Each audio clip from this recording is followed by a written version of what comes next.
So if you've been following disc golf at all, you know that disc golf absolutely exploded during the pandemic. Tons of new players picked up the game and have started playing disc golf in the last 2 years. And in fact, I'm one of those players as well. I was first introduced to disc golf in August of 2020 and quickly fell in love with the game. I fell down the rabbit hole, was watching YouTube videos, buying discs, trying to work on my form, getting in as many rounds as I possibly could. But now that I'm reflecting back, there are a couple things I wish I would have known from the beginning that would have helped set me up to succeed a lot quicker and with a lot less hassle and grief. So these are the top 5 things I wish I knew when I was a beginner disc golfer.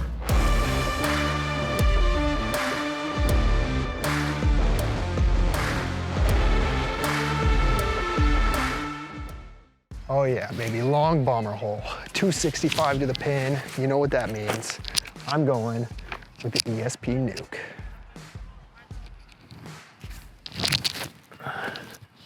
So the first thing I wish I knew is that more speed does not mean more distance. I probably, like many of you, wanted to be able to throw far from the beginning. So naturally, I gravitated towards those high speed distance drivers. If I saw Paul McBeth throwing a Zeus, you better believe I wanted a Zeus. If Ricky was crushing a Destroyer, you better believe I went out and bought a Destroyer. If Calvin was saying the Halo Destroyers glided even more, Halo Destroyer made my bag. And actually, this ended up leading to a lot more frustration than enjoyment because I didn't have the arm speed to throw these faster discs. So inevitably, I would step up to a hole, pull out my 12-speed driver, try and rip it down the fairway, and it would just hyzer out way short than if I had just taken a 7 or a 9-speed fairway driver that I could actually throw and control. So my number 1 tip to new players out there would be stick to discs that you can actually throw. Don't fall for the trap of picking out the highest speed stuff you can get your hands on. Start with the lower speed fairway driver, something a little more understable that you can actually get a full flight out of, and you'll get way more distance way quicker and way easier than if you just try and rip Wraiths and Zeuses and Destroyers and Forces all over the fairway and end up with these massive hyzers that don't go anywhere, not nearly as far as even your putters or your mid-ranges. All right, field work, let's go. Time to rip big distance. I'm going with the ESP Nuke.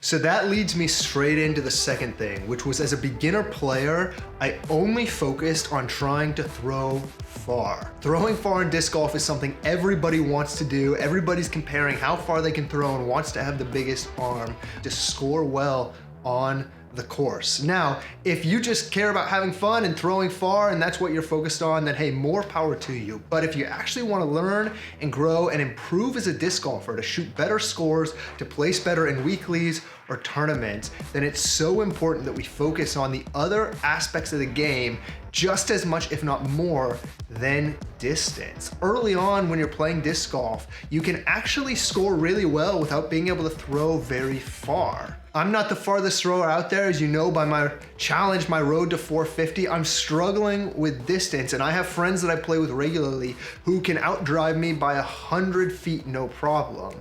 But because I've spent time now dialing in my short game, focusing on my putting, making sure that I can get up and down, I can still hold pace with them and sometimes even beat them out on the course even though they've got 100 feet of distance on me, no problem. Okay, so the third thing I wish I would have known as a beginner is that practice makes habit, not perfect. When I first started playing, I spent a lot of time throwing in the field just trying to crush max distance as far as I possibly could.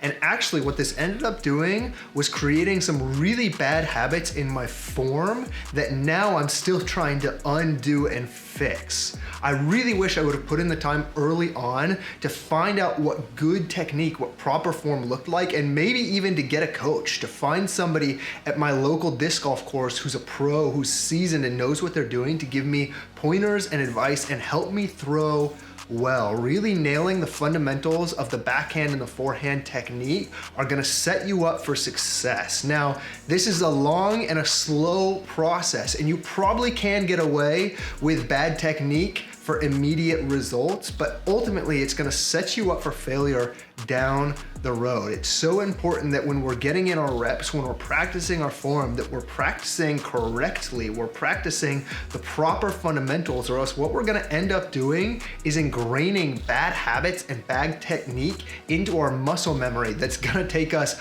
a lot of work and a lot of frustration to undo sometime in the future when we want to actually push past some of the barriers and the walls that we're running into. I would highly encourage you, if you're new to disc golf, find a local club, find somebody at your local course that's been playing for a while, and ask them for advice. Ask them to give you lessons maybe, or help you learn proper technique. This is probably the fastest way to learn the fundamentals of disc golf and to improve quickly. Now, of course, not all of us have access to somebody, and there are some incredible resources on YouTube that can be really helpful. Think Overthrow Disc Golf, Slingshot Disc Golf, some of these great coaches that have really solid advice and drills on how you can go about fixing, working on, improving, learning the fundamentals of your disc golf throw.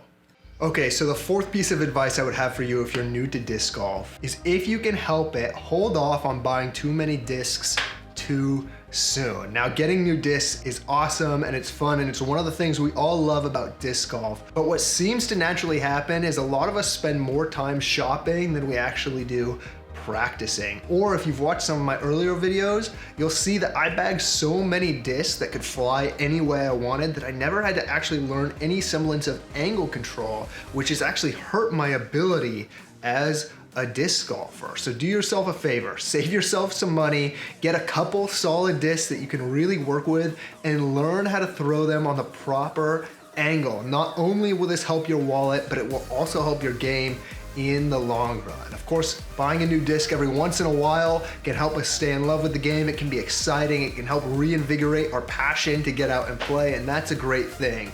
But everything in excess, right? All right, so it's Andrew from the future. I'm sitting here editing this video right now, and clearly I meant to say everything in moderation, not everything in excess. And in fact, that's what I thought I had said until I watched this back, but maybe that's a Freudian slip. Maybe I just love buying new discs too much. In fact, this piece of advice is hypocritical. But hey, take it or leave it. Let's get on with the video. So focus on the fundamentals, learn angle control, and hold off on buying too many discs until you really have an understanding of what you want to throw and why you need that disc in your bag. All right, so my fifth and final piece of advice for beginner disc golfers would be to get involved with your local club scene or your local disc golf community. This is something I wish I would have done so much sooner. One of the things that I love the most about disc golf are the people that I've met and the people that I get to play with week in and week out. Getting to share this sport with friends and in community and getting to meet all sorts of new and interesting people is an incredible gift, and it's something we should take full advantage of. It helps us grow in our game. It helps us experience disc golf in a new light. It helps us with our enjoyment of the sport, and ultimately it's one of the best things that disc golf has to offer. So find a local club near you, find a local disc golf community at your local course, and do whatever you can to get involved, to meet new people, to make new friends, because really that's what disc golf is all about. It's about enjoying the ride, it's about meeting new people, and it's about having awesome experiences. So if you're a beginner disc golfer, I hope you found these tips helpful. These are things that I wish I would have known when I first started out in the sport. If you're a veteran of the sport, I'd love to hear in the comments below what you wish you would have known. What pieces of advice would you give to those who are just starting out in disc golf today? If you've enjoyed this content, you can find more like it on Instagram and TikTok at Journey Disc Golf. Make sure to like and subscribe if you want. I'm really appreciative of all of you that are supporting me and this channel. It's been a fun ride so far, and I'm looking forward to producing more content throughout the rest of the year. My name's Andrew Wood, and remember, the journey is the destination.